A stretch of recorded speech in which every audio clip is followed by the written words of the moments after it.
Excuse me, I need help getting to the bathroom.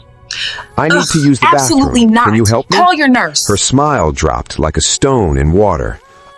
Maybe you should call your nurse for that. I don't want to, hurt you or something. She checked her phone. Actually, I just remembered I have this thing. I'm so sorry, baby. I'll text you later. She didn't text later. Julian opened his notebook. Subject number 1, Simone, failed. Reason, performance over presence. Subject number 7 was Kennedy. She FaceTimed him at midnight, crying. Real tears, or maybe real good makeup. Julian, this is so hard for me. Do you understand? I didn't sign up for this. I need someone who can protect me, who can take me places, who can... She stopped herself, but the damage was done. He was the one in the wheelchair, and somehow his suffering was hard for her. Subject number 12 was Asia. She brought her new boyfriend to check on him, introduced Julian like he was a charity case. This is Julian. We used to date. I just wanted to make sure he was okay. The new boyfriend shook his hand with pity in his eyes. Julian wanted to stand up right then just to watch their faces change. He didn't. The test wasn't finished. Subject number 20 was Jasmine. She seemed different. Brought homemade food, stayed for 3 hours, laughed at his jokes. Then his father called about a business deal. Julian watched Jasmine's eyes light up when she heard the numbers. After the call, Julian lied. Actually, I might lose the company. Medical bills are crushing me. Jasmine got a text 5 minutes later. An emergency. Had to leave. Never came back. Julian closed the notebook. 20 names, 20 failures. He looked down at his legs. They'd moved during therapy that morning. He could feel everything now. The carpet under his feet, the weight of the chair, the emptiness in his chest. He picked up his phone and scrolled through his contacts. 80 more names to go. The protocol evolved. If they all failed when things got hard, what happened when the money disappeared? Julian started driving his 2015 Camry instead of the Maybach, wore jeans from Target, took women to Applebee's, and at the end of every meal, his card declined. He'd called his bank beforehand to arrange it. Subject 34 was Tasha. They were a cheesecake factory. The waiter ran his card twice. "Sir, it's declining." Tasha's face went blank. No concern, no offer to help, just calculation.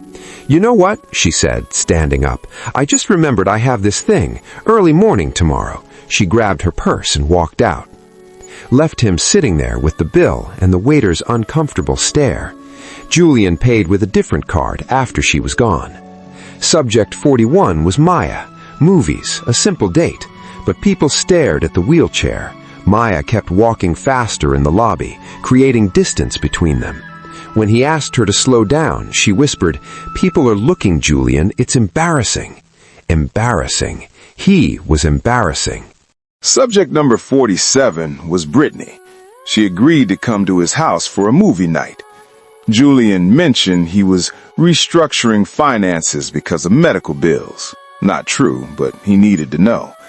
She got an emergency call from her sister 10 minutes later. A crisis. Had to go.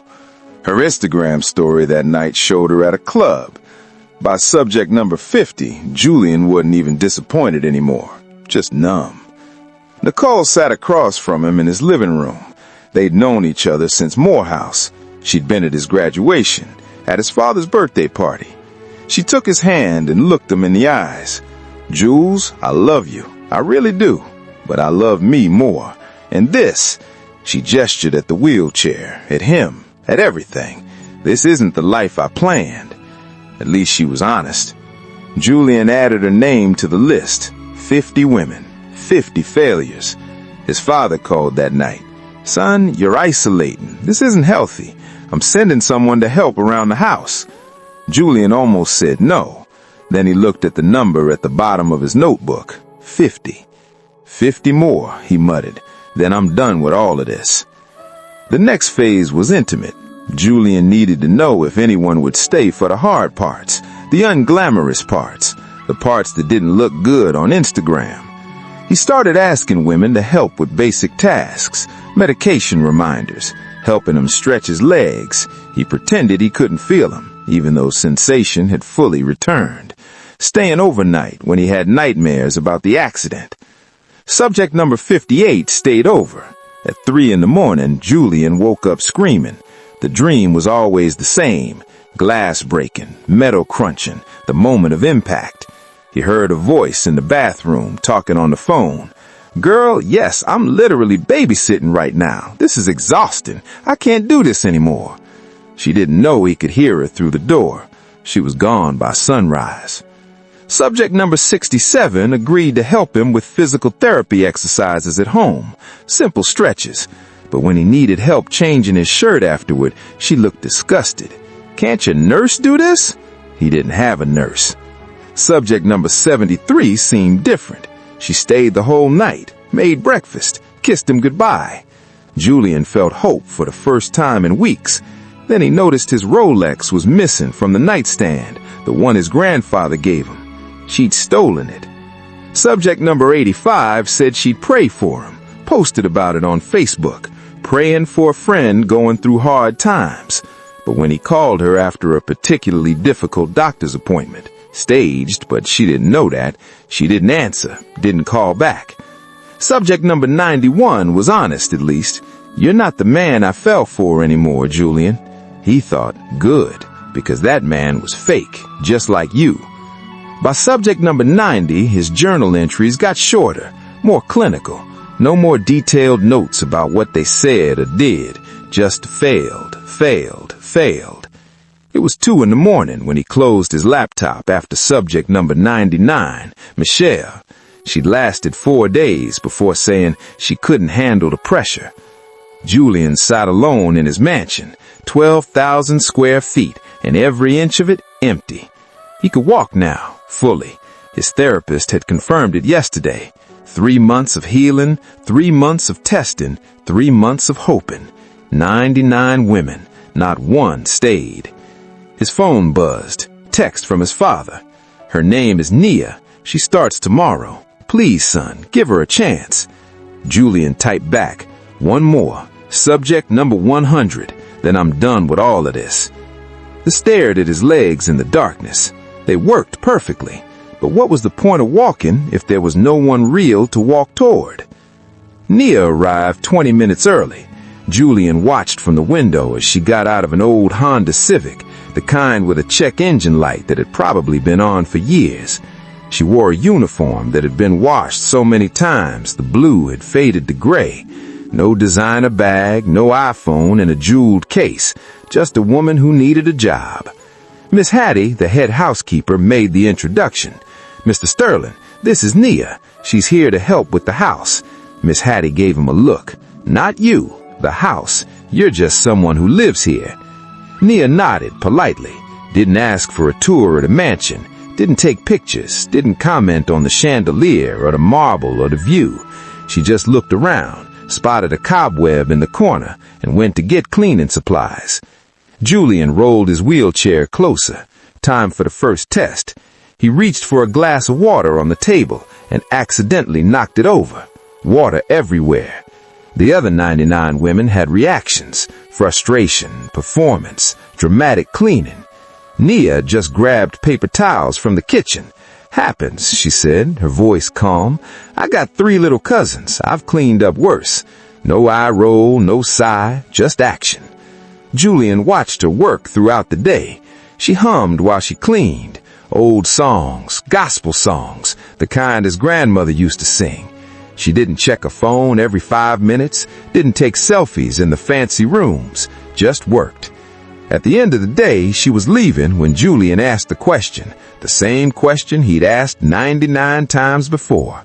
"So, how much do you know about me? Did you Google me before you came?" Every other woman had an answer. They'd researched him, knew his net worth, his family tree, his relationship history, his accident. Nia paused at the door, genuinely confused. "Mr. Sterling, respectfully, I got 2 jobs in nursing school. I don't have time to Google nobody." She adjusted her bag on her shoulder. "Miss Hattie said you needed help. I need the money. That's all I need to know." She left. Julian sat frozen. For 5 full minutes he didn't move. Then he opened his journal, The cursor blinked next to subject number 100. He typed, Nia, day 1. She didn't ask my first name. She didn't ask how I got hurt. She didn't take a single photo. She doesn't know who I am. He paused. His fingers hovered over the keyboard. Then he added, she might be the first real person I've met in 3 months. 2 weeks passed. Julian kept testing.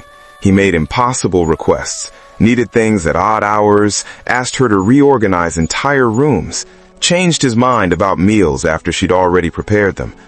Nia never complained, never rolled her eyes, never quit. One morning, he asked for breakfast at 5 a.m., knowing she didn't start until 7. She showed up at 4:45 with a thermos of coffee and fresh fruit. I figured you might want coffee too, she said. Julian threw the plate later that day, not at her, just near her. A test. The steak was cooked perfectly, but he said it was wrong. Glass and food everywhere. He expected her to walk out like the others. Nia knelt down and started picking up the pieces with her bare hands, carefully, like she'd done this before. My uncle, she said, quietly, still cleaning. He lost his legs to diabetes when I was 12. He used to throw things too, in the beginning, not because he was mean, because he was scared. She looked up at Julian. You got too much money to be acting this broke in the spirit, Mr. Sterling. Nobody had spoken to him like that in months, maybe years. Julian stopped, really looked at her. What's your uncle's name? Marcus. He passed 3 years ago. She finished picking up the glass, but before he did, he taught me something. He said the hardest part wasn't the chair, it was watching people forget how to look him in the eye. She stood up, walked over, and looked directly at Julian, not at the wheelchair, at him. I see you, Mr. Sterling, the man, not the chair. Something in Julian's chest cracked open. The HVAC broke during a heat wave in July. The repair company couldn't come until the next day. The mansion became a furnace. Julian's pride wouldn't let him leave, didn't want to be seen in public like this, so he stayed, sweated, suffered. Nia brought him ice water every 20 minutes, refilled it without being asked, set up fans, opened every window.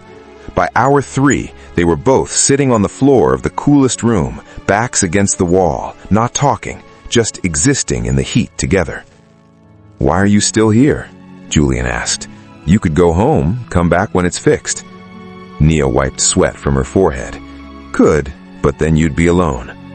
I'm alone every day. No, she said. You're lonely. There's a difference. Julian turned his head, looked at her, really looked. What's the difference? Alone is a fact. Lonely is a feeling. You can be surrounded by people and still be lonely. She took a sip of water. I know. I work 3 jobs, see hundreds of people a day, still go home to an empty apartment and feel like nobody knows my name. I know your name, Nia. She smiled, small but real. First time you've said it. That night, the power came back. The air conditioning roared to life, but neither of them moved from that spot for another hour.